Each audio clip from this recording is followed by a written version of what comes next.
જય શ્રી કૃષ્ણ મિત્રો, સ્વાગત છે તમારું શ્રીજી સત્સંગમાં। આજે આપણે સાંભળીશું અધ્યાય 16મો અને અમૃતધારા 16મી। તો ચાલો શરૂઆત કરીએ। અધ્યાય 16મો। સુદેવને ગરુડજીના અભિનંદન।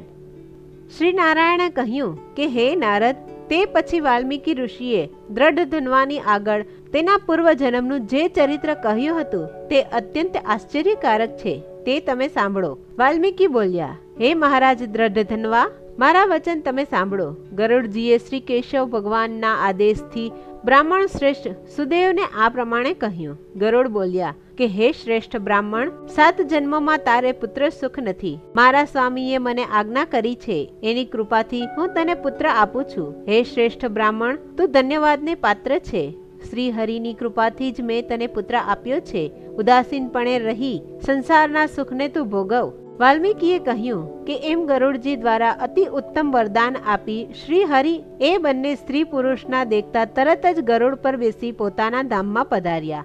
તે પછી તેની પત્ની ગૌતમીને ગર્ભ રહ્યો અને 10મો મહિનો આવતા તે ગર્ભ પૂર્ણ સ્થિતિએ પહોંચ્યો। પ્રસવ કાળ પ્રાપ્ત થયો ત્યારે ગૌતમીએ ઉત્તમ પુત્રને જન્મ આપ્યો। તેણે બ્રાહ્મણોને બોલાવ્યા અને પુત્રના જન્મ સંસ્કારનું કર્મ કરાવ્યું। બ્રાહ્મણોને મોટા દાન દીધા। સ્વજનોની સાથે રહી પુત્રનું નામ પાડવાની તૈયારી કરી। બ્રાહ્મણોએ કહ્યું કે આ પુત્ર ગરુડજીના વરદાનથી પેદા થયેલો છે, જે શરદ ઋતુના ચંદ્ર જેવો ઉદય પામતા તેજવાળો છે, તેથી તેનું નામ સુખદેવ રાખો। પછી જેમ જેમ અજવાળિયામાં ચંદ્રમાં વૃદ્ધિ પામે છે તેમ તે પુત્ર પિતાના મનોરથોની સાથે જલ્દી વધવા લાગ્યો। તેણે વેદોનું અધ્યયન શરૂ કર્યું। પોતાની શ્રેષ્ઠ બુદ્ધિ વડે પોતાના ગુરુને ખુશ કરી દીધા। ગુરુના એક જ વાર કહેવાથી તેને સઘળી વિદ્યા પ્રાપ્ત કરી લીધી હતી। વાલ્મીકીએ કહ્યું, એક વખત કરોડો સૂર્યના તેજ જેવી ક્રાંતિવાળા દેવલ મુનિ સુદેવને ત્યાં આવી ચડ્યા। તે વખતે પોતાના પગમાં પડેલા કુમારને જોઈ દેવલે કહ્યું કે હે સુદેવ, તું ધન્યવાદને પાત્ર છે। આવો પુત્ર કદાચ કોઈનો પણ મેં જોયો નથી। હે પુત્ર, આવ, આ તારા હાથમાં ઉત્તમ છત્ર, 2 ચામર અને જવની સાથે કમળ છે।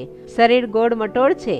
એમ પુત્રને કહી ફરી સુદેવ સામે જોઈ દેવલ મુનિ પુત્રનું ભાગ્ય સાંભળવા આતુર બ્રાહ્મણ સુદેવને કહેવા લાગ્યા કે ઓહો, હે સુદેવ, આ તારો પુત્ર ગુણનો સમુદ્ર છે, પરંતુ એક મોટો દોષ છે। એમ કહી માથું ધુણાવતા દેવલ મુનિ મોટો નિસાસો નાખી બોલ્યા, કુમારનું આયુષ્ય લાંબુ તો છે નહીં। તારો પુત્ર 12મે વર્ષે પાણીમાં ડૂબીને મરી જવાનો છે, માટે મનમાં તું શોક કરીશમાં। જેમ મરવાની અણી પર પહોંચેલા માટે ઔષધ વ્યર્થ છે, તેમ એ માટે કોઈ ઉપાય નથી। વાલ્મીકી બોલ્યા। દેવલ મુનિ બ્રહ્મલોકમાં જતા રહ્યા અને સુદેવ બેભાન થઈ પટકાઈ પડ્યો। ગૌતમી પુત્રને ખોળામાં લઈને પ્રેમથી તેના મોઢા ઉપર ચુંબન કરવા લાગી। પછી તેને પતિને કહેવા માંડ્યો। ગૌતમી બોલી કે હે ઉત્તમ બ્રાહ્મણ, ભાવિ વસ્તુઓ માટે ભય ન કરવો જોઈએ, માટે ઉઠો। હે નાથ, સનાતન ભગવાન શ્રી હરિનું ભજન કરો, એ જ પ્રભુ સર્વ જીવોને શરણ લેવા લાયક છે તથા મોક્ષ આપનાર છે। વાલ્મીકી બોલ્યા કે પોતાની પત્નીના આવા વચન સાંભળી બ્રાહ્મણ સુદેવ સ્વસ્થ થયો। તેણે તરત જ હૃદયમાં શ્રી હરિના ચરણ કમળ સ્થાપી દઈ ભવિષ્યમાં થનારો પુત્રનો શોક છોડી દીધો। અધ્યાય 16મો સમાપ્ત। કાંઠાગોરની વાર્તા। પુરુષોત્તમ માસ આવ્યો છે। આખા ગામની સ્ત્રીઓ નદીએ નહાવા જાય છે। નદીએ નાહીને ગોરને પૂજે છે અને પછી વાર્તા સાંભળે છે। એક સાસુ વહુ હતા। સાસુ તો સહેલીઓ સાથે ગાતી ગાતી જાય છે, જળમાં નહાય છે, સ્થળ પર વિરામે છે અને કાંઠે ગૌરી બનાવી પૂજા કરે છે અને ઘરે પાછી ફરે છે। વહુ તો છબછબ નહાય, ધબ ધબ ધોય છે। સહેલીઓ કહે છે કે બેસો વહુ, કાંઠાગોરની પૂજા કરો। ના રે બાઈ, મારે તો ઘર કામ છે, એ તો નવરી નાથીના કામ છે, એમ કહી ઘેર આવે છે। આથી વહુને કાંઠાગોરનો શ્રાપ લાગે છે। રા રવાડેથી નહીં આવ્યો, દીકરો વાડીએથી નહીં આવ્યો, વહુ પિયરથી ના આવી અને દીકરી સાસરેથી ના આવી। પારણું ઝૂલતું અટકી ગયું, ગમ્મર વલોણું ફરતું બંધ થઈ ગયું। સાસુએ તો સાણા જ્યોતિષને તેડાવ્યા અને પ્રશ્ન પૂછ્યા। બ્રાહ્મણે કહ્યું કે તમારી વહુને કાંઠાગોરનો શ્રાપ લાગ્યો છે। બીજે દહાડે સાસુ વહુને ધૂપ દીપ લીધા, છાબડીએ ફૂલ, દાબડીએ કંકુ લઈ સહેલી સાથે ગાતા ગાતા નદીએ જઈને નાહ્યા છે। કથા વાર્તા સાંભળી છે, ગોરમાને પૂજ્યા છે। જ્યાં વાજતે ગાજતે ઘરે આવ્યા ત્યાં તો રા રવાડેથી આવ્યો, દીકરો વાડીએથી આવ્યો, વહુ પિયરથી આવી અને દીકરી સાસરેથી આવી। કમર વલોણું ગાજવા લાગ્યું। કપાળે ટીકો, કાંખમાં કીકો, ઝૂલતું પારણું અને ગમ્મર વલોણું, ગોઠણ સમી છાસ, કોણી સમો માખણ, બળબડતી ખીચડી અને સુવાવડી દીકરી થઈ. જેવા કાઠાગોર માવડી તમે પ્રસન્ન થયા તેવા સૌ પર પ્રસન્ન રહેજો. જય કાઠાગોર માની. અમૃતધારા 16મી. પ્રભુનો પ્રસાદ. એક રાજા રાણી હતા. બંનેમાં જમીન આસમાનનો તફાવત હતો. રાજા પાપ કરે અને રાણી પુણ્યદાન કરે. રાજા રોજ જંગલમાં જઈને પશુ પક્ષીઓનો શિકાર કરે અને બહુ આનંદ મેળવે. રાણી રોજ પ્રભુ ભક્તિ કરે અને દેવ દર્શન કરી પૂજા પાઠ કરે. તેમાં તેને બહુ આનંદ આવે. બંને આનંદ કરે, પણ પ્રકાર બંનેના અલગ અલગ હતા. સમય પાણીના રેલાની માફક વહેવા લાગ્યો. રાજા રાણી 50-55 વર્ષની ઉંમરે પહોંચી ગયા. હવે રાજાના મનમાં થયું કે આખી જિંદગી એળે ગઈ તો ગડપણમાં થોડું ભક્તિનું ભાથું બાંધી લઉં. ખરેખર મનુષ્યને પોતાની પાછલી અવસ્થામાં બધું જ્ઞાન થાય છે. રાજા તો જંગલમાં ભક્તિ કરવા માટે રાજપાટ છોડીને પણ ચાલી નીકળ્યો. રાણી સાથે જ ચાલી નીકળી. તેઓ નગરની થોડે દૂર ગયા હશે ને રસ્તામાં એક 4 હાથ વાળો બ્રાહ્મણ જોવામાં આવ્યો. 4 ભુજા દેવને હોય એમ સમજી રાજા તે બ્રાહ્મણની પાસે દોડી ગયો અને નમન કરી કહ્યું કે હે પ્રભુ, હું મહાપાપી છું, મને ક્ષમા કરીને મારો ઉદ્ધાર કરો. આ સાંભળી બ્રાહ્મણ હસીને બોલ્યો કે હું નથી દેવ કે નથી દાનવ, પરંતુ તમારા જેવો માનવી જ છું. મને 4 હાથ છે એટલે તમે મને દેવ સમજી બેઠા લાગો છો. બાકી આગળ જતા મારા જેવા 4 ભુજાઓ વાળા ઘણા બધા માણસો તમને જોવા મળશે. રાજા કહે, આ તો નવાઈની વાત. ઘણા માણસોને 4 ભુજાઓ હોય તો તેમાં કંઈક રહસ્ય છુપાયેલું હોવું જોઈએ. બ્રાહ્મણે કહ્યું, ખરી વાત છે. આજથી થોડા દિવસ ઉપર અહીંથી થોડે દૂર આવેલા તળાવ આગળ થઈને હું જતો હતો ત્યારે તળાવની પાળે એક ગોવાળિયો બેઠેલો જોવામાં આવ્યો. તેને 4 હાથ હતા. હું તેની પાસે ગયો અને વાતમાં 4 ભુજાઓ માટે પૂછ્યું તો તેણે કહ્યું કે સામે દેખાતા આંબાવાડિયાની પાછળ એક સોનાનો પહાડ આવેલો છે. ત્યાં આગળ હું ફરતો હતો. એવામાં એક ગોવાળિયો 4 હાથ વાળો બેઠેલો જોવામાં આવ્યો. હું તેની સામે ટગર ટગર જોઈ રહ્યો એટલે તે ઉઠીને મારા હાથ પકડી કહેવા લાગ્યો, એલા જુએ છે શું, મારી માફક તને પણ 4 હાથ થઈ જશે. આમ કહી તે મને સોનાના પહાડ આગળ લઈ ગયો અને પહાડ ઉપર આવેલું પુરુષોત્તમ ભગવાનનું મંદિર બતાવી કહેવા લાગ્યો કે આ મંદિરમાં જઈને મેં પ્રભુનો પ્રસાદ આરોગ્યો હતો એટલે મારા 2માંથી 4 હાથ થયા હતા. જે ત્યાં જઈને પ્રસાદ ખાય છે તેને 4 ભુજાઓ થઈ જાય છે. રાજાએ કહ્યું, ભાઈ મને તું તે સ્થાનકે લઈ જઈશ, તારો મોટો ઉપકાર માનીશ. બ્રાહ્મણ તો રાજાને આંબાવાડિયા આગળ લઈ ગયો, પરંતુ તેની પાછળ સોનાનો પહાડ જોવામાં આવ્યો નહીં. આથી રાજાને આતુર થઈ પૂછ્યું કે ભાઈ તમે કહો છો તેવું તો અહીંયા કંઈ દેખાતું નથી. સોનાનો પહાડ ક્યાં?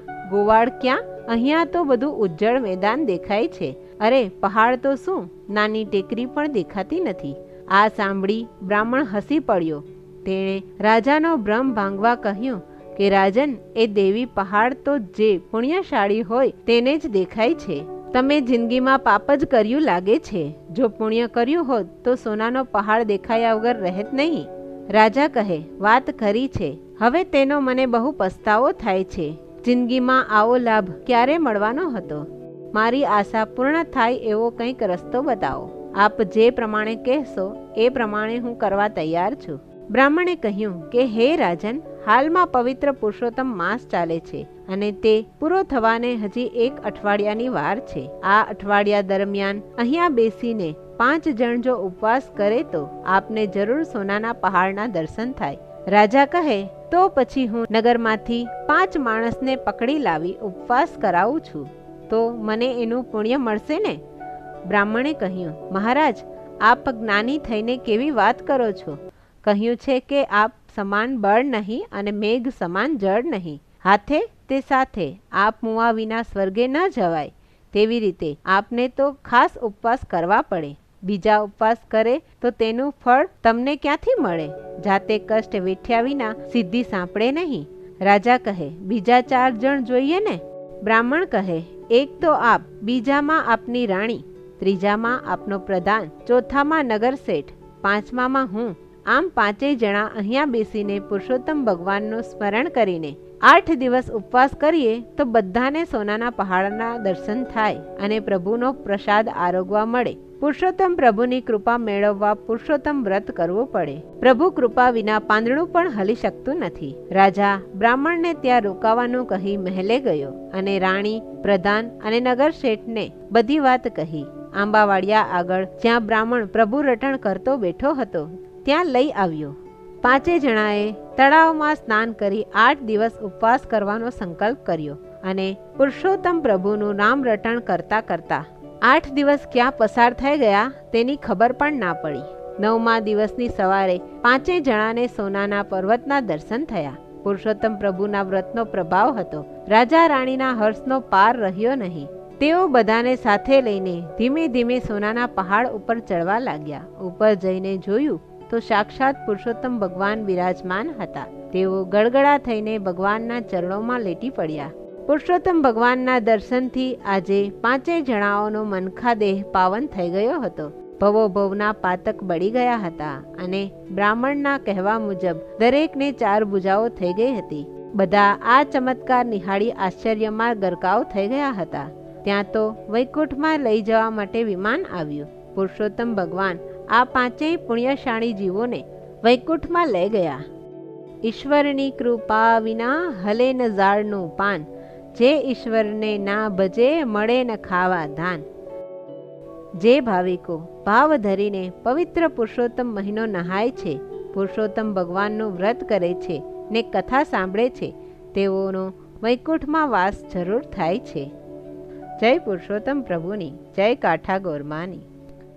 મિત્રો, મારી આ વાર્તાને લાઈક, શેર અને સબસ્ક્રાઈબ કરવાનું ચૂકશો નહીં. જય શ્રી કૃષ્ણ.